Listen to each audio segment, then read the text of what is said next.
ആവിയിൽ വേവിച്ചെടുത്ത ലഘുഭക്ഷണത്തിൻ്റെ 5ാമത്തെ എപ്പിസോഡിലേക്ക് ഏവർക്കും സ്വാഗതം.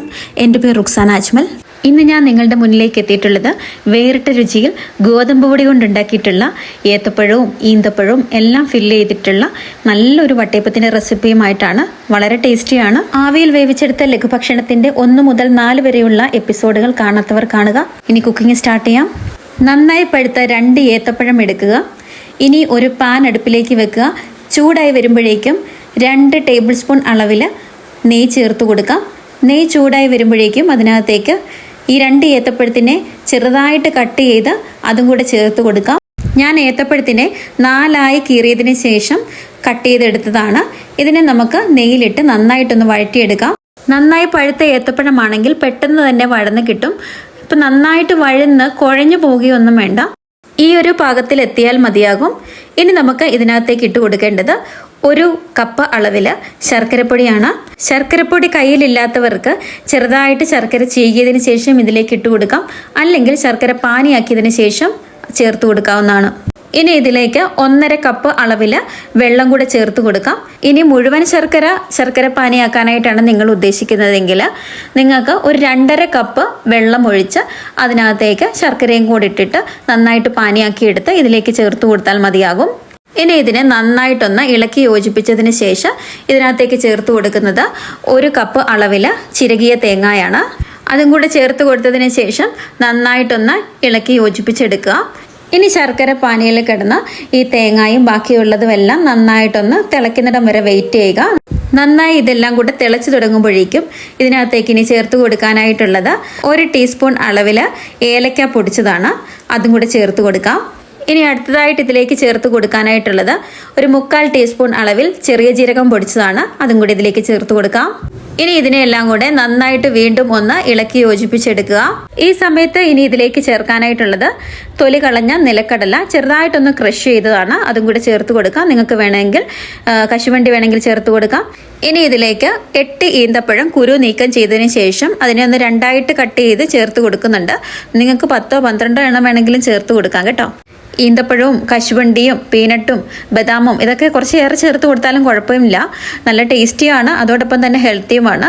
ഇനി ഇതിലേക്ക് ഒരു 1/4 ടീസ്പൂൺ അളവിൽ ഉപ്പും കൂടെ ചേർത്ത് കൊടുക്കാം. ഇനി ഇതെല്ലാം കൂടെ ഒന്നും കൂടെ ഇളക്കി യോജിപ്പിച്ചതിന് ശേഷം ഫ്ലെയിം ഓഫാക്കുക. ഫ്ലെയിം ഓഫാക്കിയതിന് ശേഷം മാത്രം ഇതിലേക്ക് 1 കപ്പ് അളവിൽ ഗോതമ്പ് പൊടി ചേർത്ത് കൊടുക്കാം. ഞാൻ ഇച്ചിരി കൂടുതൽ ഉണ്ടാക്കുന്നത് കൊണ്ടാണ് 1 കപ്പ് അളവിൽ ചേർത്ത് കൊടുത്തിട്ടുള്ളത്. നിങ്ങൾക്ക് 1/2 കപ്പ് അളവിൽ ചേർത്ത് കൊടുക്കുകയാണെങ്കിൽ ഈ ഒരു വെള്ളം മാത്രം മതിയാകും. ഞാൻ 1 കപ്പ് അളവിൽ ഗോതമ്പ് പൊടി ഇട്ടത് കാരണം ഇതിലേക്ക് ഇനി കുറച്ചും കൂടെ വെള്ളത്തിൻ്റെ ആവശ്യമുണ്ട്.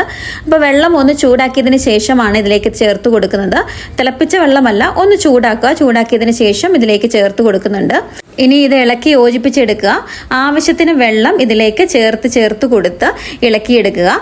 ഒരു ബാറ്റർ, അതായത് നമുക്ക് ഈ ഒരു വട്ടയപ്പത്തിന് എത്രത്തോളം വെള്ളമാണോ വേണ്ടത് എന്നുള്ളത് ഞാൻ കാണിച്ചു തരാം. അതിനനുസരിച്ചിട്ട് നമുക്ക് വെള്ളം അല്പാൽപമായി വെള്ളം ചേർത്ത് കൊടുത്ത് ഇളക്കി യോജിപ്പിച്ചെടുക്കാം. ഇപ്പം ഞാനിത് ലൂസാകാനായിട്ട് 1 കപ്പ് അളവിൽ വെള്ളം ചേർത്ത് കൊടുത്തിട്ടുണ്ട്.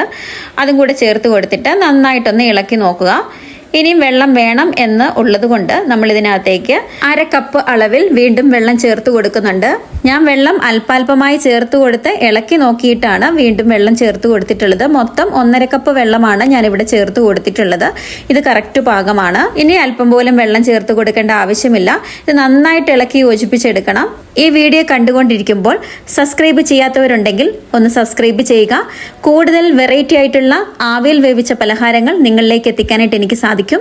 ഇനിയുള്ള എല്ലാ എപ്പിസോഡും നിങ്ങൾക്ക് കറക്റ്റായിട്ട് കിട്ടണമെന്നുണ്ടെങ്കിൽ ബെൽ ബട്ടൺ പ്രസ് ചെയ്യുക. അതോടൊപ്പം ഓൾ എന്ന ഓപ്ഷനും കൂടെ എനേബിൾ ചെയ്തിടുക. ഈ ഒരു പാകത്തിനാണ് നമ്മുടെ ബാറ്ററി കിട്ടേണ്ടത്. ഇനി വട്ടയപ്പം ഉണ്ടാക്കാൻ പാകത്തിലുള്ള ഒരു പാത്രം എടുക്കുക. റൗണ്ടിലുള്ള പാത്രമാണ് എപ്പോഴും നല്ലത്. ഞാനിവിടെ കേക്കൊക്കെ ഉണ്ടാക്കുന്ന ഒരു മോൾഡാണ് എടുത്തിട്ടുള്ളത്. അതിനകത്തേക്ക് അല്പം നെയ്യ് ഒഴിച്ചു കൊടുത്തിട്ട് ഇതേപോലെ എല്ലായിടത്തും ഒന്ന് ബ്രഷ് ചെയ്ത് കൊടുക്കുന്നുണ്ട്. അതിനുശേഷം നമ്മൾ ഇതിനകത്തേക്ക് റൗണ്ടിൽ കട്ട് ചെയ്ത ഒരു വാഴയിലയാണ് വെച്ച് കൊടുക്കുന്നത്.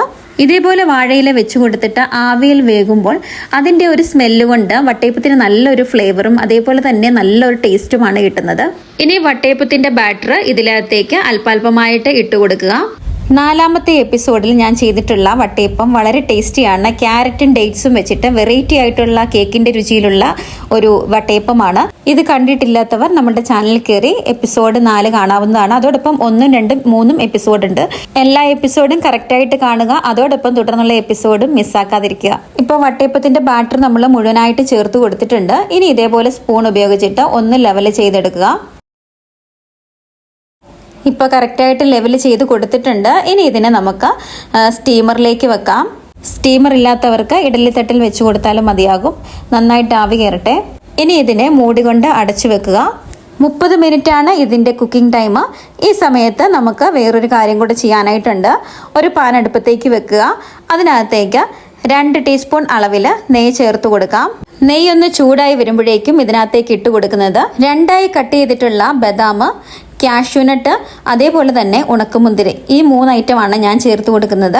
നിങ്ങളുടെ കൈവശം കാഷ്യൂനട്ടും അതേപോലെ തന്നെ ഉണക്കമുന്തിരിയും മാത്രമേ ഉള്ളൂ എങ്കിൽ അത് ചേർത്ത് കൊടുക്കാവുന്നതാണ്. നമ്മളിതെല്ലാം വളരെ കുറച്ച് വിധമാണ് ചേർത്ത് കൊടുത്തിട്ടുള്ളത്. കാരണം ഈന്തപ്പഴമാണെങ്കിലും നിലക്കടലയാണെങ്കിലും ഒക്കെ നേരത്തെ ചേർത്ത് കൊടുത്തിട്ടുണ്ട്. ഇനി ഇത്രമാത്രം ചേർത്ത് കൊടുത്താൽ മതിയാകും. ഇതൊന്ന് ഫ്രൈ ആയതിനു ശേഷം നമുക്കിതിനെ അടുപ്പിൽ നിന്ന് മാറ്റാവുന്നതാണ്. ഇത് നമ്മൾ വട്ടയപ്പത്തിലേക്ക് ചേർത്ത് കൊടുക്കേണ്ടത് വട്ടയപ്പം ഒരു 1/4 ഭാഗം വേവായതിനു ശേഷമാണ്. അതായത് ഒരു 20 മിനിറ്റ് ഒക്കെ ആകുമ്പോഴത്തേക്കിനും ഇതിലേക്ക് ചേർത്ത് കൊടുക്കാവുന്നതാണ്. ഈ ഒരു വട്ടയപ്പം പുളിക്കാൻ വെക്കണ്ട, ഈസ്റ്റ് ചേർക്കണ്ട, ബേക്കിംഗ് സോഡ ചേർക്കണ്ട, ബാറ്റർ റെഡിയാക്കുന്ന ഒരു താമസം മാത്രമേ ഉള്ളൂ. അതുമല്ല വളരെ ഹെൽത്തിയുമാണ്. ഇതെല്ലാം ചേർത്ത് കൊടുത്തതിന് ശേഷം ഇതിൻ്റെ മുകളിലേക്ക് ആ ഫ്രൈ ചെയ്തതിൽ ബാക്കിയുള്ള നെയ്യും കൂടെ ഇതിൻ്റെ മുകളിലായിട്ട് ഒഴിച്ചു കൊടുക്കാം. ഇനി ഇതിനെ വീണ്ടും മൂടികൊണ്ട് അടച്ചു വെക്കുക. ഒരു 15 മുതൽ 20 മിനിറ്റ് വരെ വീണ്ടും ആവിയിലൊന്ന് സെറ്റായി കിട്ടട്ടെ. നല്ല ടേസ്റ്റി ആയിട്ടുള്ള ഒരു വട്ടയപ്പമാണ്. എല്ലാവരും ഇതൊന്ന് ട്രൈ ചെയ്ത് നോക്കണേ. ഇപ്പോൾ ടോട്ടൽ 30 മിനിറ്റ് ആയിട്ടുണ്ട്. നമുക്കിതിനെ ഒന്ന് ഓപ്പൺ ആക്കി നോക്കാം. ഇപ്പോൾ കറക്റ്റ് പാകത്തിന് വെന്ത് കിട്ടിയിട്ടുണ്ട്. നമുക്കിനി ഒരു ടൂത്ത് പിക്കും കൊണ്ടൊന്ന് കുത്തി നോക്കാം. കുത്തി നോക്കിയിട്ട് ക്ലീൻ ആയിട്ടാണ് ആ ടൂത്ത് പിക്ക് കിട്ടുന്നതെങ്കിൽ കറക്റ്റായിട്ട് വെന്ത് കിട്ടിയിട്ടുണ്ട് എന്നാണ് അർത്ഥം.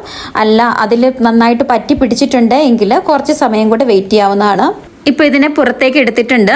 ഇനി ഇതിനെ ചൂട് മാറാനായിട്ട് കുറച്ച് വെള്ളത്തിൽ ഇറക്കി വെച്ചാൽ മതിയാകും. ചൂട് മാറിയതിന് ശേഷം മാത്രം ഒരു പ്ലേറ്റ് മുകളിൽ വെച്ചതിന് ശേഷം ഇതേപോലെ ഒന്ന് കമിഴ്ത്തി വെക്കുക. എന്നിട്ട് പതുക്കെ ഒന്ന് കൊട്ടിക്കൊടുത്തു കഴിഞ്ഞാൽ ഇതൊന്ന് ഡിമോൾഡ് ചെയ്ത് കിട്ടും. പെട്ടെന്ന് തന്നെ കിട്ടും.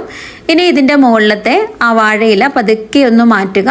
ഈ വാഴയില ഇതേപോലെ മാറ്റുമ്പോൾ എന്താ ഭംഗിയല്ലേ. ഇത് പുറം ഭാഗമാണ്. ഇതിനെ ഒന്ന് മറിച്ചിടണം. അതിന് വേണ്ടിയിട്ട് ഈ വട്ടയപ്പത്തിൽ ഒന്ന് പിടിച്ചതിന് ശേഷം ഈ പ്ലേറ്റ് ഒന്ന് തിരിച്ചു കൊടുത്താൽ മതിയാകും. ഇപ്പോൾ കണ്ടോ, വട്ടയപ്പം കറക്റ്റായിട്ട് നമ്മുടെ കയ്യിലോട്ട് തന്നെ കിട്ടിയിട്ടുണ്ട്. ഇതിനെ വീണ്ടും പ്ലേറ്റിലോട്ട് ഇടുന്നു. ഇനി കേക്ക് കട്ട് ചെയ്യുന്നത് പോലെ കട്ട് ചെയ്യുക, കഴിക്കുക. എന്നിട്ട് ഇതിനെക്കുറിച്ചുള്ള അഭിപ്രായം നിങ്ങൾ ഉറപ്പായിട്ടും കമന്റ് ബോക്സിൽ അറിയിക്കുക.